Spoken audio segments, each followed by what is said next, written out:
Hello friends, எல்லாருக்கும் காலை வணக்கம். காலைல கம்பெனி கிளம்புறதுக்கு முன்னாடி கொண்டாந்து நியூஸ் பார்க்குற பழக்கம் உண்டு. காலைல என்ன நியூஸ்ன்னு பார்த்தீங்கன்னா, சன் நியூஸ்ல வந்து சென்னையில் சரியான மழையா, நிறைய கார்லாம் தண்ணியில் ரொம்பிச்சு அப்படின்னு சொல்லிட்டு போட்டுருந்தாங்க. உனக்கு கம்பெனிக்கு மதியம் என்ன சாப்பாடுற வேணும்னு சொல்லிட்டு அம்மா கேட்டாங்க.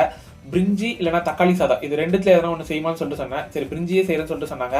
காலைல பெட்ரோலுக்கு 100 ரூபாய் எடுத்துக்கிட்டு பாக்கெட்டில் வச்சுட்டு காலைல அப்பா கொல்லிக்கு போய் ஒரு வாத நாராயண கீரைன்னு சொல்லிட்டு ஒன்று பெச்சுட்டு வந்தாங்க. அது வந்து கை கால் மூட்டு வலிக்கெல்லாம் பயங்கரமாக கேட்குமா.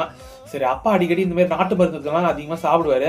அதை வந்து எப்படிப்பா சாப்பிடணும்னு சொல்லிட்டு கேட்டேன். அப்பா வந்து இதை மிக்சியில் அரைச்சி இட்லி மாவில் கலந்துடணுமா, தோசை இட்லி இது ரெண்டுத்துல எதனா ஒன்று செஞ்சு சாப்பிட்டிங்கன்னா டேஸ்ட் வேற லெவலில் இருக்குன்னு சொல்லிட்டு சொன்னாங்க.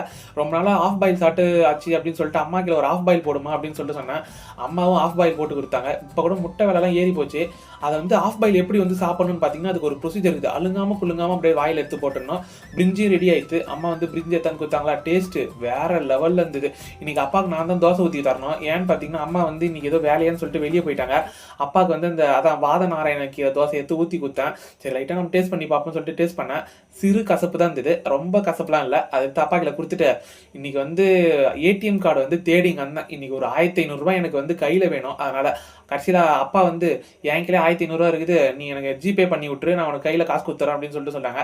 நானும் அது அப்பாவுக்கு ஜிபே பண்ணிட்டு கையில் காசை வாங்கிக்கிறேன். காசு விஷயத்தில் நான் கரெக்டாக இருப்பேன். அப்பா வந்தாலும் சரி பையனாக இருந்தாலும் சரி. சரி கம்பெனிக்கு போயிட்டேன். கம்பெனிக்கு வேலையெல்லாம் முடிச்சுட்டு சாயந்தரம் வீட்டுக்கு வரும்போது இந்த நாளைக்கு வந்து கார்த்திகை தீபம், அதனால விளக்கெண்ணெய் வாங்கினோம். சாரி அதாவது தீபம் எண்ணெய். இனிமேல் தான் கடையில் போய் நான் விளக்கெண்ணெய்ன்னு சொல்லிட்டு கேட்டேன். அப்படியே சிரிச்சாங்க எல்லாரும்.